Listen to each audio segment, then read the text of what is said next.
a decisão mais importante que nós tomamos. É a decisão diária de viver para Cristo e morrer para nós mesmos. E essa é, sem dúvida, a vontade de Deus para a nossa vida. Sejam muito bem-vindos ao 4º episódio da série sobre vontade de Deus. E hoje a gente vai fazer a transição do assunto. A gente vai começar a mudar de assunto, deixando bem claro qual é a vontade de Deus que realmente nos importa buscar e conhecer. 4º episódio, para você que chegou no meio do caminho, 4º episódio sobre a vontade de Deus, e hoje a gente vai fazer então essa transição de assunto, deixando bem claro qual é a vontade de Deus que realmente nos importa buscar e conhecer. Só que como semana passada não teve, é importante só a gente retomar o que teve na última. Eu não vou voltar lá do começo, porque a gente tem feito isso de uma maneira quase que exaustiva nos 3 primeiros episódios, mas vamos só lembrar uma coisa de onde foi que a gente parou. Na última live, a gente falou sobre os 5 problemas que existem nessa abordagem tradicional que a gente muitas vezes tem do descobrir o plano secreto ou descobrir a vontade de Deus para a sua vida. E nós vimos que esses 5 problemas são os seguintes. Essa abordagem, ela concentra todo o nosso foco em decisões não morais. Então a gente fica perdido tentando descobrir especificidades de algo que no fundo tanto faz. Porque nós estamos dentro de uma moldura em que se a escolha não é se eu for para esse lado eu peco, se eu for para esse lado eu não peco, tanto um lado quanto o outro, tanto faz. Então, a gente acaba concentrando o nosso foco em decisões que não são morais, que não são éticas, e isso muitas vezes drena a nossa energia para pensar no que realmente importa, ou, pior, nos torna paralisadas, porque nós inventamos que nós precisamos mesmo descobrir qual das duas é o centro da vontade de Deus, para que a gente não tome uma decisão equivocada e saia desse melhor de Deus, ou do centro da vontade de Deus, como queira colocar. Esse é o primeiro problema. O segundo problema é aquele que a gente tem falado desde o primeiro, que sugere, essa abordagem, nas entrelinhas, sugere que a gente tem um Deus traiçoeiro, que tem um plano específico, que ele é secreto, mas que ele espera que a gente descubra. Então, não faz sentido.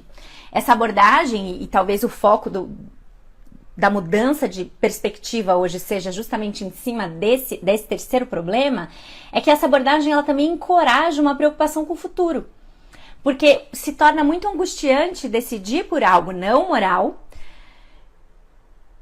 e errar. Porque se a gente errar, a gente vai sair da vontade de Deus, e errar entre aspas, né? Então a gente se preocupa demais em relação ao que vai acontecer em determinados desfechos que a gente tem como possibilidade de decisão, e isso deixa a gente preocupado, angustiado e inerte, paralisado de novo.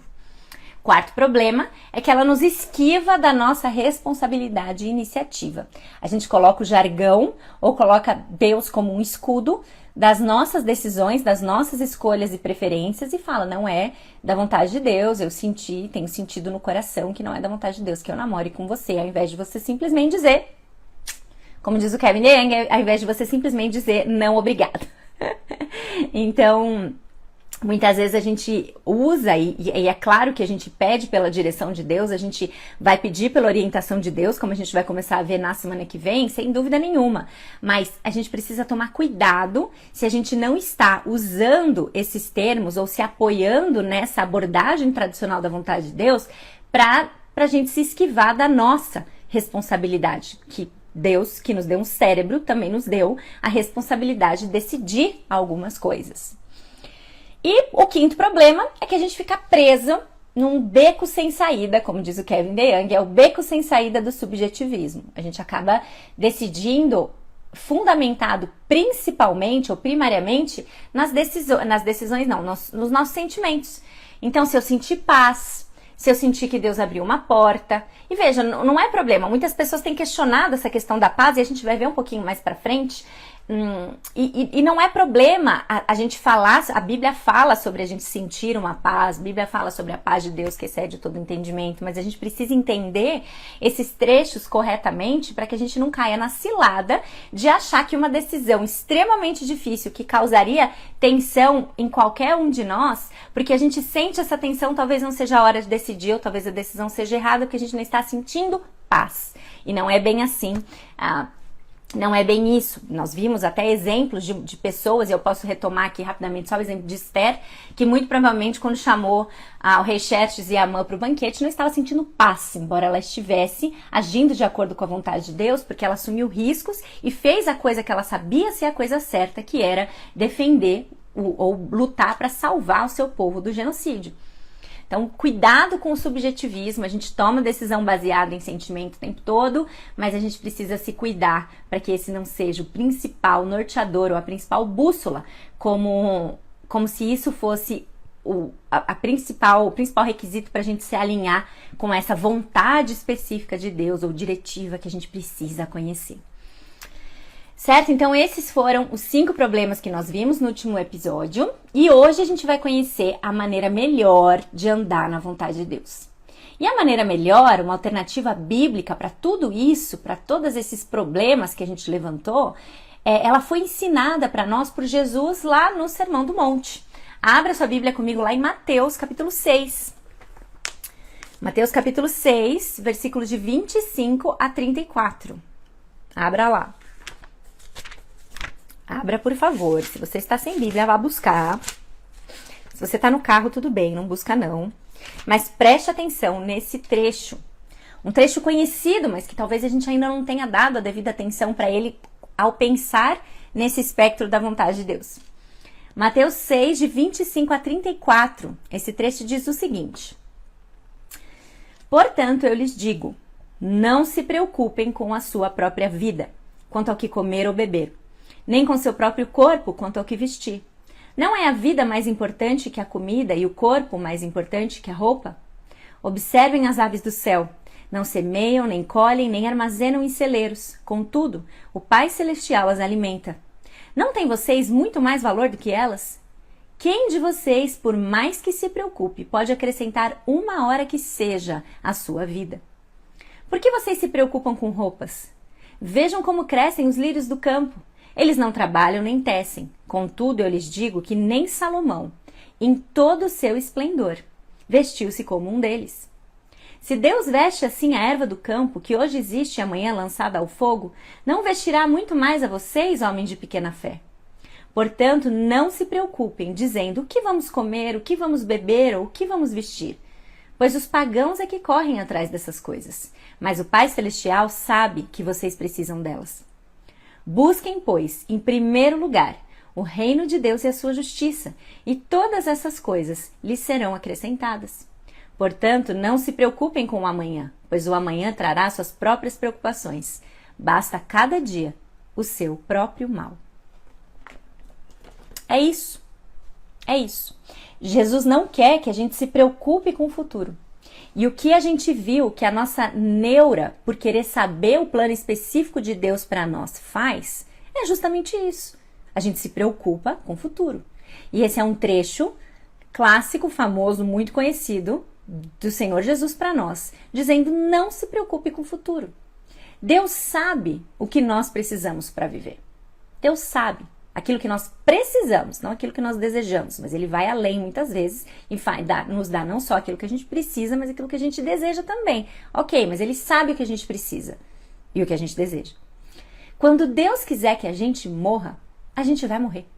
Não tem nada, absolutamente nada que a gente possa fazer para evitar isso. Nada. Enquanto ele quiser que a gente viva, a gente vai viver.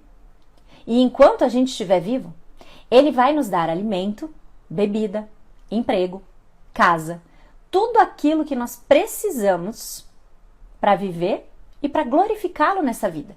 Até quando ele quiser que a gente o glorifique na morte. Mas ele vai fazer tudo por nós. Então, a preocupação, ela não cabe. Ela não cabe. Não vai ajudar em nada. E a gente precisa se lembrar disso considerando o texto que a gente acabou de ler. Preocupar-se com o futuro, viver obcecado por ele, nem que seja aquela preocupação que a gente viu, uma preocupação pseudo-santa, né? Que tenta discernir a vontade de Deus e por isso a gente quer agradar a Deus, mas isso nos torna preocupados ao invés de confiantes. Essa preocupação, nem essa preocupação de tentar agradar a Deus a todo custo e por isso querer discernir a vontade específica dele para nós, nem ela é capaz de acrescentar uma hora que seja para a nossa vida.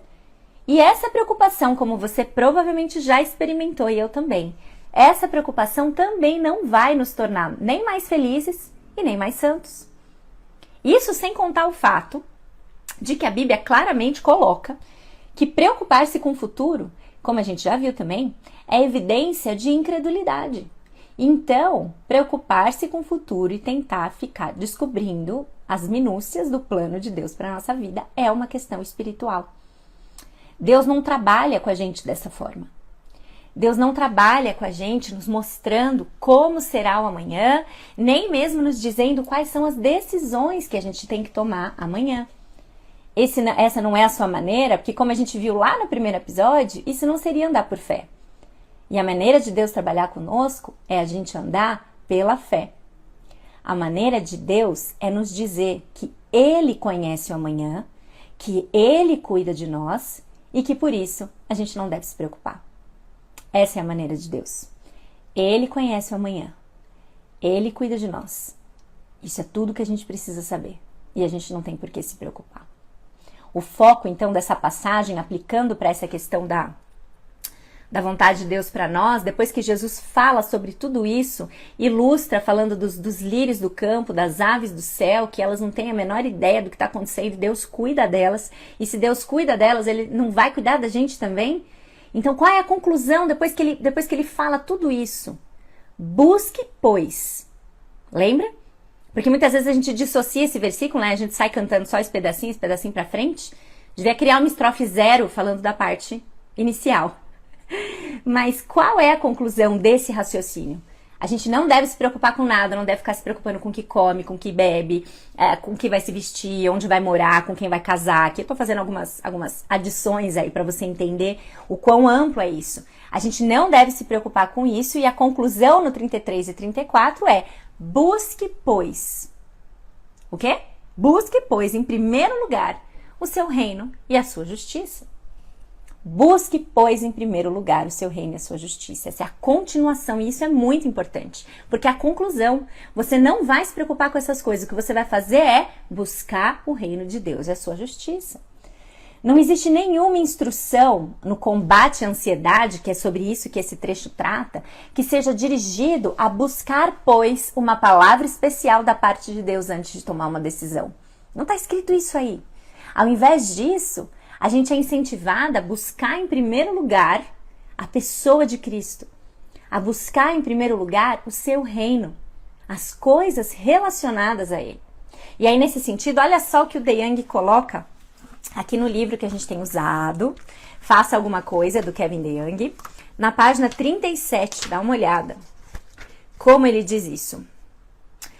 O versículo 33, ele é essencial para compreender a vontade de Deus para a nossa vida. Jesus diz: buscai, pois, em primeiro lugar o seu reino e a sua justiça. Ele não nos instrui, como eu disse, a buscar uma palavra divina antes de nos matricularmos para o próximo semestre ou de tomarmos uma decisão se devemos jogar boliche ou minigolfe. Ele nos incentiva a correr atrás dele, dos seus mandamentos e da sua glória. A decisão de permanecer na vontade de Deus não é aquela escolha entre essa cidade ou aquela, ou entre engenharia e artes. É a decisão diária que enfrentamos de buscar o reino de Deus ou o nosso, de nos submeter ao seu senhorio ou não, de viver de acordo com as suas regras ou de acordo com as nossas. A pergunta que mais importa para Deus, então, não é onde eu devo morar, mas: eu amo o Senhor de todo o meu coração, de toda a minha alma, de todas as minhas forças e de todo o meu entendimento? E eu amo o meu próximo como a mim mesmo? É essa segunda pergunta. Eu amo o Senhor de todo o coração, papapá, e ao próximo como a mim mesmo. É essa pergunta que toca a essência da vontade de Deus para a nossa vida, para a sua vida, para a minha vida.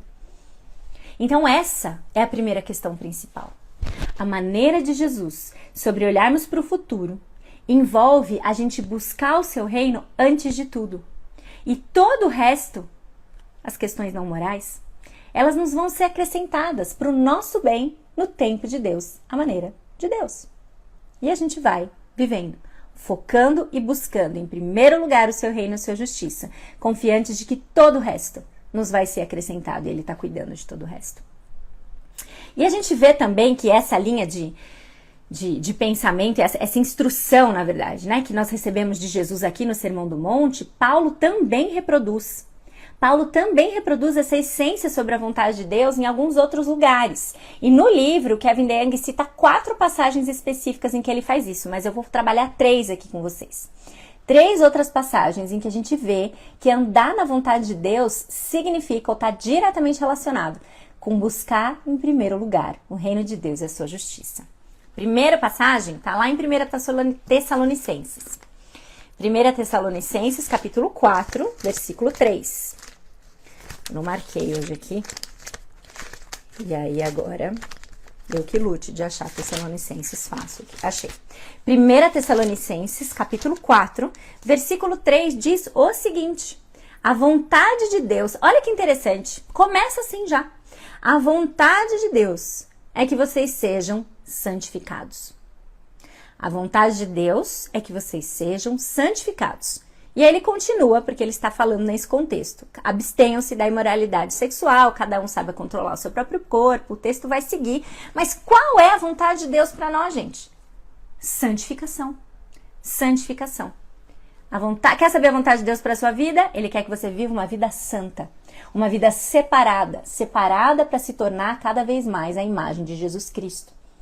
E talvez você esteja aí pensando, poxa, Naná, é sério? Na boa, eu acordei 7h30. Ou 7h28, não sei.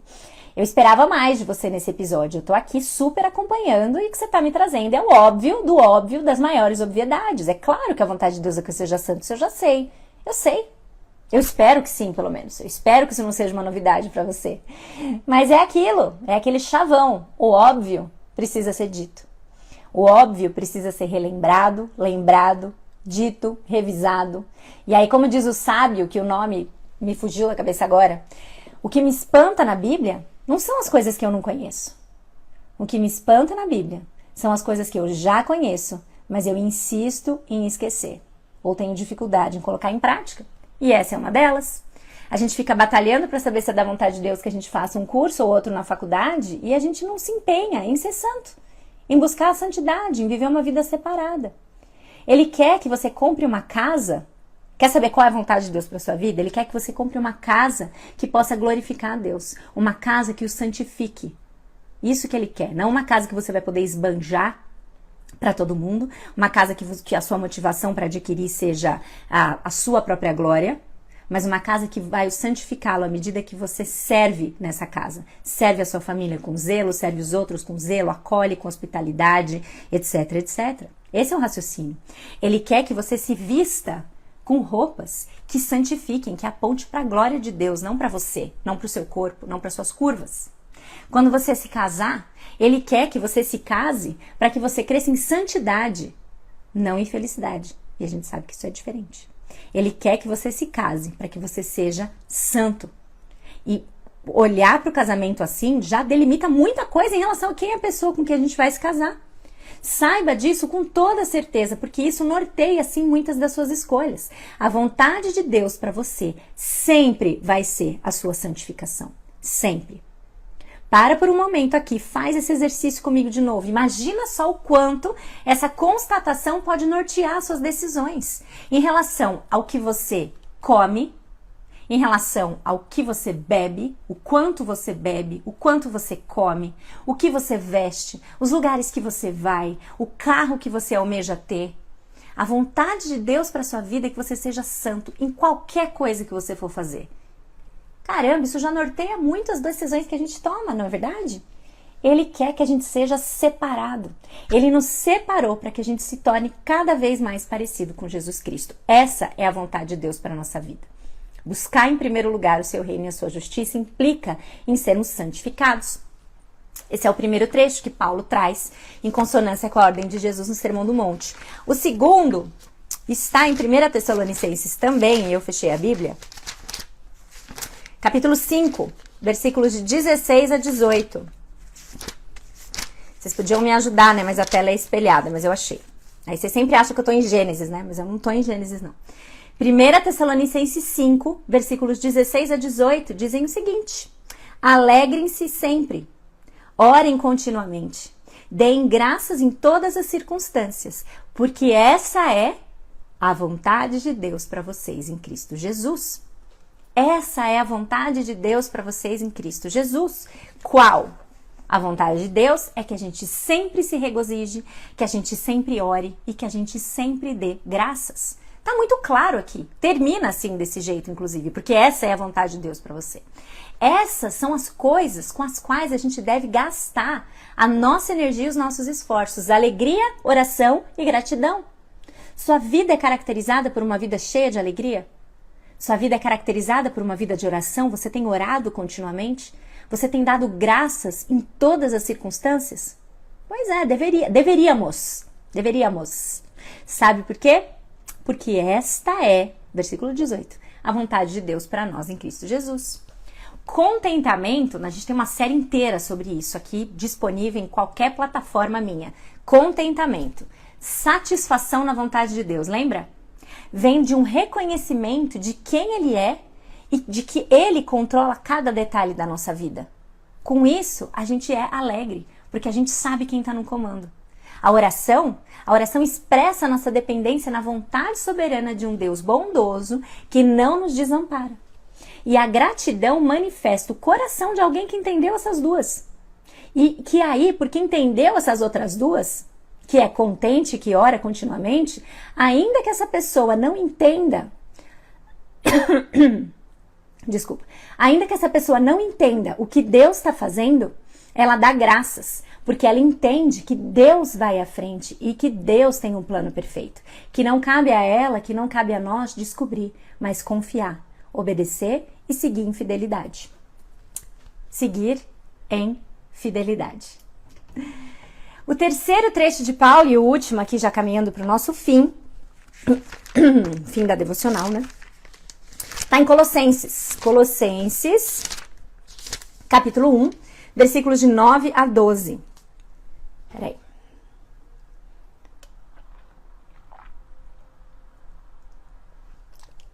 Olha só o que Colossenses 1, de 9 a 12 diz. Por essa razão, desde o dia em que o ouvimos, não deixamos de orar por vocês e de pedir que sejam cheios do pleno conhecimento da vontade de Deus, com toda a sabedoria e entendimento espiritual. E isso para que vocês vivam de maneira digna do Senhor e em tudo possam agradá-lo, frutificando em toda boa obra, crescendo no conhecimento de Deus e sendo fortalecidos com todo o poder, de acordo com a força da sua glória, para que tenham toda a perseverança e paciência com alegria, dando graças ao Pai que nos tornou dignos de participar da herança dos santos no reino da luz. Síntese. Devemos conhecer a vontade de Deus para que a gente possa dar fruto e conhecê-lo melhor. Esse é o objetivo. Por isso que está tão linkado com a instrução de Jesus em Mateus 6,33. Buscar em primeiro lugar o seu reino e a sua justiça. Veja que a ênfase aqui em Colossenses que Paulo está trazendo em ser cheio do conhecimento da vontade de Deus vem da necessidade da gente viver de uma forma digna, produzindo frutos, crescendo no nosso entendimento de Deus, sermos fortalecidos para a gente crescer também em paciência, é o que está falando aí, e darmos graças ao Pai com alegria. O que teve aqui? Santificação, ação de graças, contentamento, tudo junto nesse trecho, tudo voltado para a gente buscar o reino de Deus e a sua justiça. Então vamos simplificar tudo, já caminhando aqui para o nosso fim? Para o fim da devocional, parece que estou falando nosso fim, parece que está meio fatalista. Para o fim deste episódio, a vontade de Deus para você é que você cresça à semelhança de Jesus Cristo. Essa é a vontade de Deus para sua vida. Deus promete orquestrar todas as coisas que vão acontecer no meio do caminho para o seu bem, para o meu bem, para o nosso bem, para que a gente seja conformado à imagem de Jesus. Romanos 8, 28 e 29. Romanos 8, 28 só é entendido à luz de 29. O alvo é a gente ser mais parecido com Jesus. Só que às vezes a gente meio que não confessa isso em voz alta, mas isso parece ser conformado à imagem de Jesus. Às vezes parece que isso significa uma vida meio chata, uma vida meio atribulada, sem graça. E aí a gente se perde nos assuntos dessa vida e fica dando cabeçada por aí, porque a gente não está satisfeito com aquilo que é a melhor e mais transformadora coisa que poderia acontecer com a gente. Fato é que, então, alinhado com a perspectiva certa no coração, a gente vai entender que em nenhum lugar na Bíblia Deus nos garante saúde, sucesso ou facilidade de vida mansa. Aquela vida mansa que a gente cismou, que é sinal de que a gente está no centro da vontade de Deus, ela é uma miragem ou ela é um engano. Porque Ele nos promete algo muito melhor. Ele promete transformar cada um de nós em pessoas amorosas, em pessoas puras, humildes, iguais a Jesus Cristo. Seria o mesmo que dizer, nas palavras do Kevin DeYoung, que a vontade de Deus para nós é que nós sejamos felizes e santos em Jesus. Em Jesus.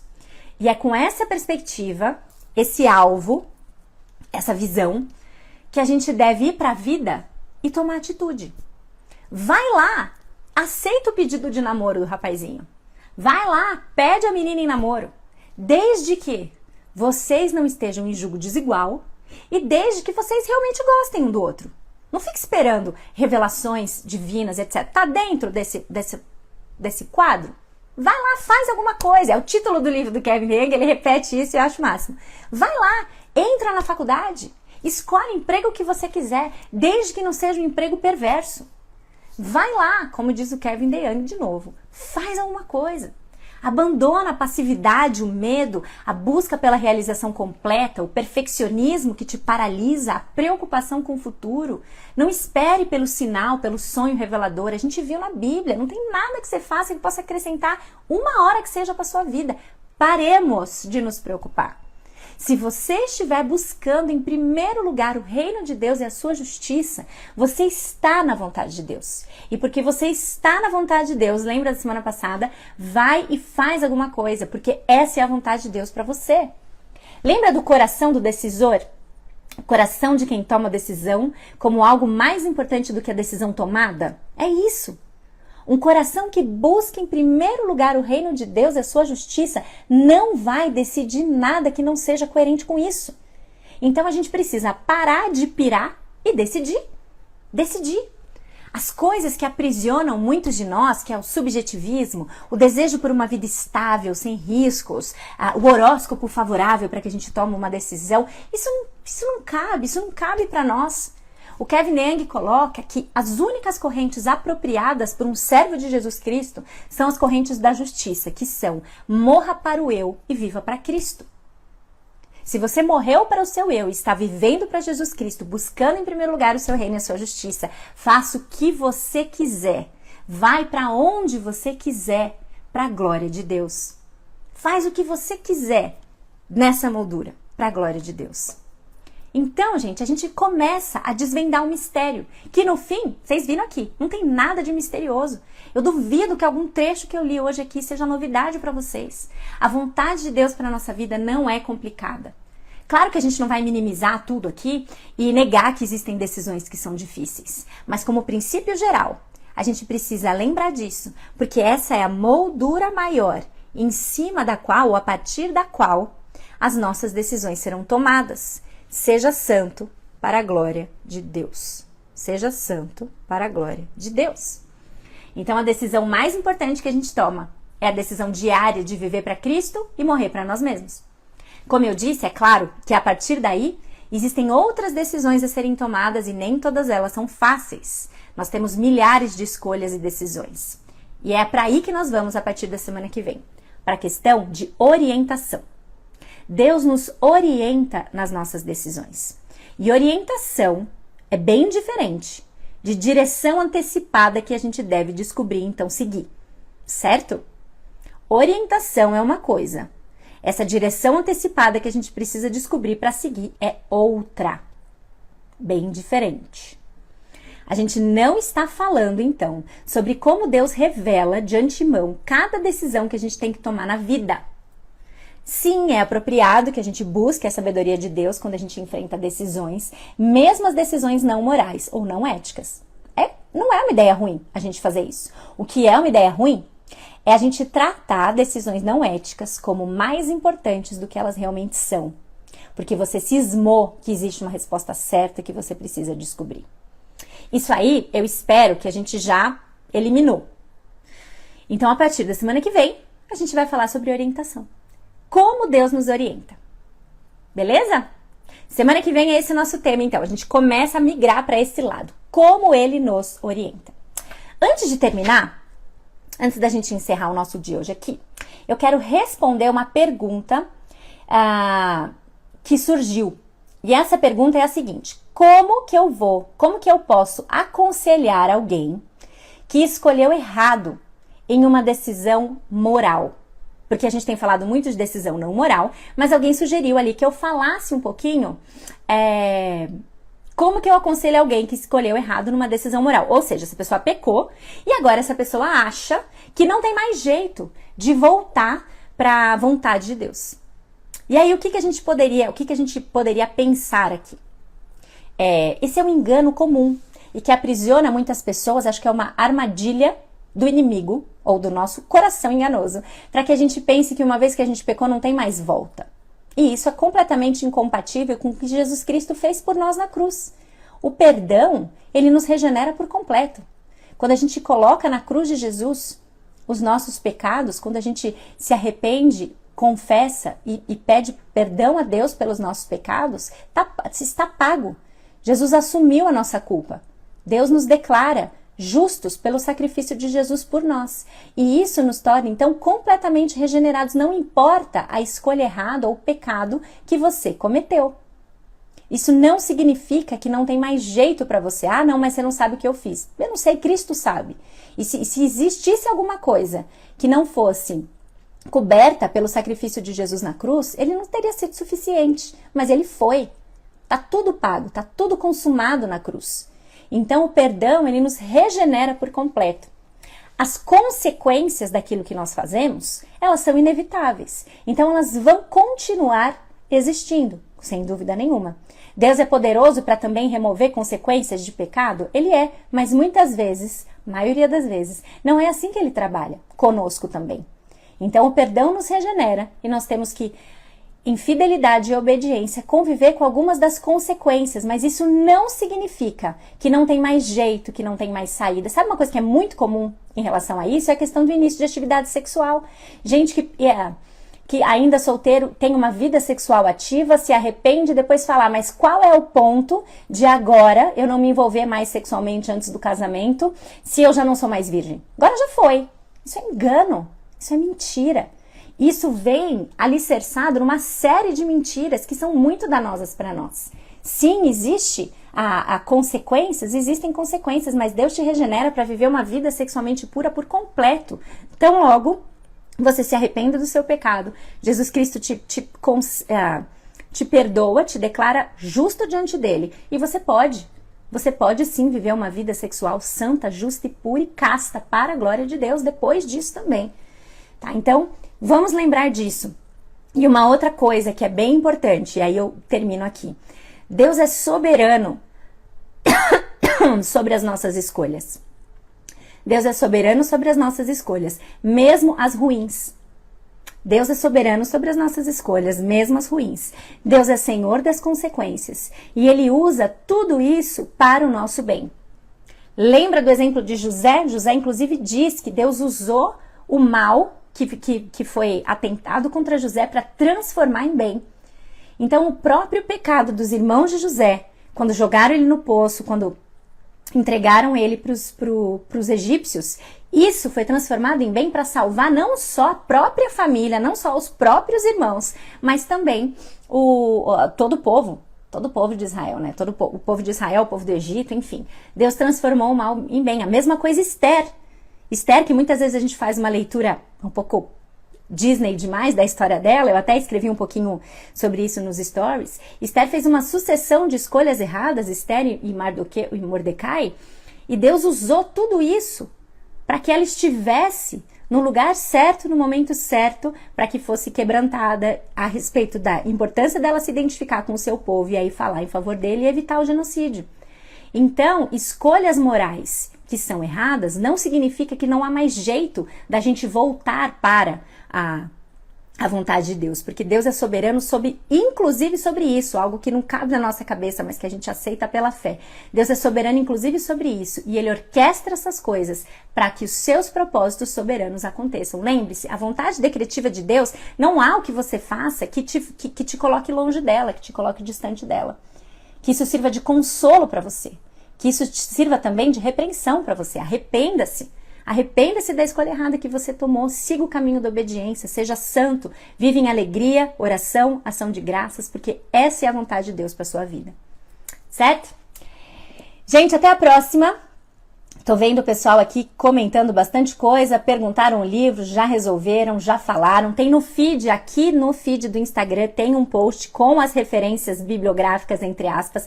São 2 livros, um do Kevin DeYoung e um do Weber Campos Jr. Faça alguma coisa e tomando decisões segundo a vontade de Deus. Esse é o material que a gente está usando.